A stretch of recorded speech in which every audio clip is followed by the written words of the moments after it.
সেনাবাহিনীর গাড়িবহরে আক্রমণ করেছে পার্বত্য সন্ত্রাসীরা। এই আক্রমণ হঠাৎ করে হয়নি, এটা খুবই পরিকল্পিত।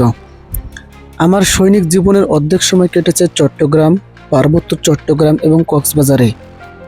পুরো 12টা বছর আমি ওই এলাকায় ছিলাম। আমার বিবেচনায় পার্বত্য এলাকায় কোনো সাধারণ উপজাতি নেই, তাদের প্রায় সকলেই কোনো না কোনোভাবে সন্ত্রাসী কার্যকলাপে জড়িত।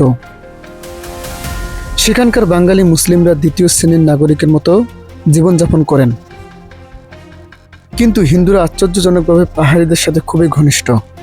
বিদেশি এনজিওদের কার্যকলাপ কোনো সরকারের নিয়ন্ত্রণের চেষ্টা করেনি। এনজিওদের আশকারায় সন্ত্রাসীরা আরও বেশি তৎপর চালায়। আমাদের আলোকচিত্রী শহীদুল ইসলাম জাফর মাস্টার এবং বাঙ্গবামরা পার্বত্য সন্ত্রাসীদের পক্ষে খুব সরব। এমনকি তারা পার্বত্য এলাকা থেকে সেনাবাহিনী অপসারণের পক্ষে কথা বলেন। যারা পার্বত্য এলাকা থেকে সেনাবাহিনী অপসারণের পক্ষে কথা বলেন তারা দেশদ্রোহী। আমি মনে করি পার্বত্য 3টি জেলায় 3টি ডিভিশন থাকা দরকার, ব্রিগেড নয়। প্রতিটি গুরুত্বপূর্ণ পাহাড়ের চূড়ায় নিরাপত্তা বাহিনীর ক্যাম্প নিশ্চিত করতে হবে, পার্বত্য এলাকায় জনগণের নিরাপত্তার স্বার্থেই। তবে সেনাবাহিনী নিয়ে যেহেতু তথাকথিত সুশীলদের চুলকানির পরিমাণটা একটু বেশি, বিধায় অন্য কোনো নামে নিরাপত্তা বাহিনী রাখা যায় কিনা সরকার তা ভেবে দেখতে হবে সরকারকে। অন্য কোনো নাম যেমন জাতীয় নিরাপত্তা বাহিনী বা সিকিউরিটি ফোর্স ইত্যাদি ইত্যাদি।